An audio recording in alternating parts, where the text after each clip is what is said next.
Welcome everyone. If you're new to Warhammer 40k or you're just starting your painting journey, you've come to the right place. Today we're diving into the basics of paints from the different types of brands and types of paint. Whether you're getting your first army ready or you just want to improve your skills, this video will hopefully help you. So we're going to start off with the most important, primers. So you're going to find primers in mainly two sources, as in a spray can or as in a bottle primer, which you can apply mainly with an airbrush or even with a brush. However, if you are applying it with a brush, I would avoid that and I would go for the cans. So primer is a special type of paint. It's used to coat miniatures before applying other paints. It helps create a smooth and even surface to improve paint adhesion. And it also enhances coverage and prevents the paint from chipping or peeling. One of the main reasons we do that is, especially in the hobby, if you're playing with your models, a game, you're handling them, this is going to help. Primers are typically available in various colours such as black, white and grey. They also provide a base tone for your paint job, with dark primers being great for darker models and light primers for brighter or more vibrant colours. Priming is an essential first step. Next, the most common paints you're going to see in this hobby is Citadel's base and layer. The reason why is most places, especially in the UK, most towns are going to have a local games workshop. So for ease and accessibility, you know, if you drop a black or you run out of black, you can just wander off to the shop, you can go get some, you can continue. So Citadel are the only company that do it this way with their base and their layer. Now, what's the difference? Technically, it should be that way. So bases are thick, opaque, used for covering large areas with a solid colour, while Citadel layer are thinner, used for highlighting and adding fine details after the base.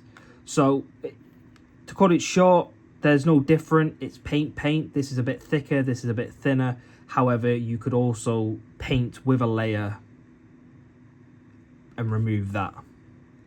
So don't pay too much attention to the base, the layer.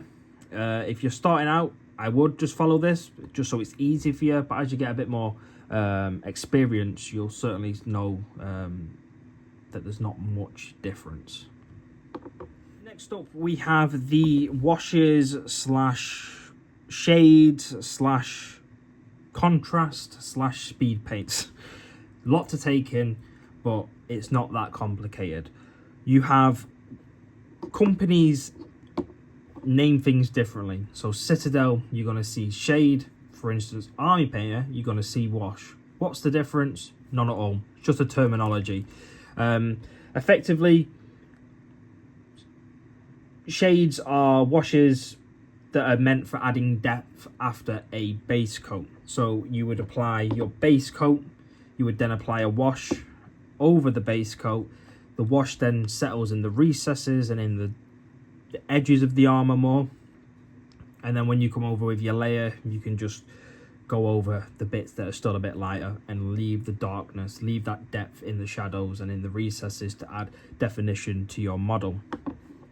The next thing you're going to see, and really there's quite a few and they're becoming a lot more popular and a lot more brands are making them, are your contrast slash speed paints. Again, they're the same, they're just different names. Obviously contrast is Citadel's brand, speed paint is Army Painter's brand, and I'm pretty sure Vallejo do one as well, but we won't go into that because I don't have any. But contrast speed paints are meant for all-in-one colouring and shading. Basically, you can paint a entire model just with the red, and then you can do your details and model done. They're meant for getting armies done quickly. They do have other uses, but I wouldn't say they're maybe as basic. But for the basic principle is you put them on a model and you call it done. Next, we've got technical slash effect paints. Technical paints are a range of specialty paints, basically designed to create unique effects on your miniatures. These paints are formulated for specific effects that regular paints can't achieve, such as adding texture, shine, or weathering effects. They are typically used after you've applied your base coats and your highlights. These paints help bring extra realism and dramatic effect to your models, perfect for adding finishing touches to your miniatures. Again, very simple. Some people like them, some people don't. There's plenty of different types out there. These are just 2 examples. Next up, we've got inks. Inks are extremely watery. They're basically washes. However, of any paint, they have the highest pigment. Basically, they are extremely bright. They add something to a model that normal paints don't, especially if you're going for, you know, glowing effects on like plasmas, eyes, various things like that. Inks are amazing, especially for someone that uses an airbrush like myself. Inks are just incredible to use. And lastly, varnishes. You're going to see a few things. You're going to see gloss, you're going to see matte, you're going to see satin. All of them do the same thing. They protect your model. The only difference between the 3 is the finish. So matte gives you a very matte finish where it dulls everything down. I think a lot of people prefer this, but again, it is personal preference. Gloss will make things shiny, like proper shiny, like glass, glossy sort of shine. Satin is sort of somewhere in between. Really important to have, not only for the finish, but they protect your models.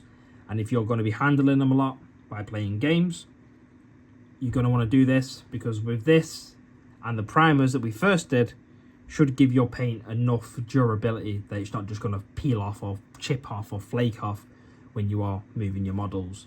So with that being done or said, that's pretty much all the paint types. There are a few in betweens, such as oils, panel liners, enamels, but they're a bit more advanced. I will certainly do a video of that in the future.